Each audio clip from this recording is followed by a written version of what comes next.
when the chips are down, these civilized people, they'll eat each other. You are the unvaccinated. You are the problem. It is the unvaccinated who are the problem, period, end of story. The only people that you can blame, this isn't shaming, this is the truth. Maybe they should be shamed, are the unvaccinated.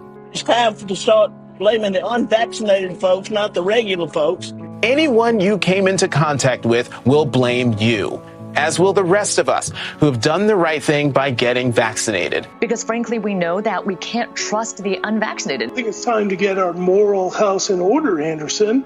It's the unvaccinated who are the threat. All of us vaccinated folks are going to start wearing masks to protect the unvaccinated folks. It's called a Christian value. You're basically punishing the vaccinated for the sins of the unvaccinated. People are not behaving honorably. The unvaccinated are basically saying, well, it's open season for me. I can do whatever I want as well. The unvaccinated are basically beating their breasts, running around the country saying, we don't care, we're living free, and so forth. We've been patient, but our patience is wearing thin. The unvaccinated, a group that includes children and people acting like children. And the rest of us are starting to get pissed off. The vaccinated feel the unvaccinated are making me upset or angry. This is not about freedom or personal choice. Well, my freedom is being kind of disturbed here. No. Screw your freedom. The other day, Howard Stern weighed in with a much different approach. Take a look.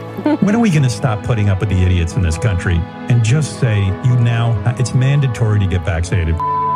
Their freedom. But you're treading on our freedom and you're making other people sick, and really you're killing other people. The anti-vaxxers, they seem to have a thing for death and home remedies. The anti-maskers turned anti-vaxxers are not just putting their own lives at risk. If that was the issue, we could just say that we can watch them compete to win place or show in the Darwin Awards. We have to start doing things for the greater good of society and not for idiots who think that they can do their own research. And don't get me started on the lunatics who won't take any of the COVID vaccines. Life is too short to be an ass. Life is way too short to be ignorant of the promise of something that is helping people worldwide. Maybe you're doing it because you're disconnected or disorganized. Maybe you have some sympathetic psychological reasons. But maybe you're just being antisocial. Oh, you can't shame them. You can't call them stupid. You can't call them silly. Yes, they are. Those who are not vaccinated will end up paying the price. The unvaccinated should be taxed.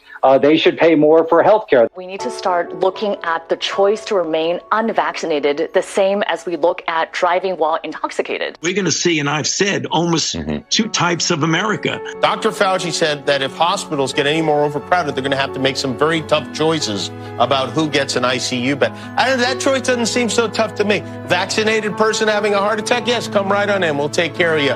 Unvaccinated guy who gobbled horse goo, rest in peace, Wheezy. Pointing back to the unvaccinated who are really creating a problem in this country. Every death that we are seeing from COVID could have been prevented. Literally, the only people dying are the unvaccinated. And for those of you spreading misinformation, shame on you. Shame on you. I don't know how some of you sleep at night.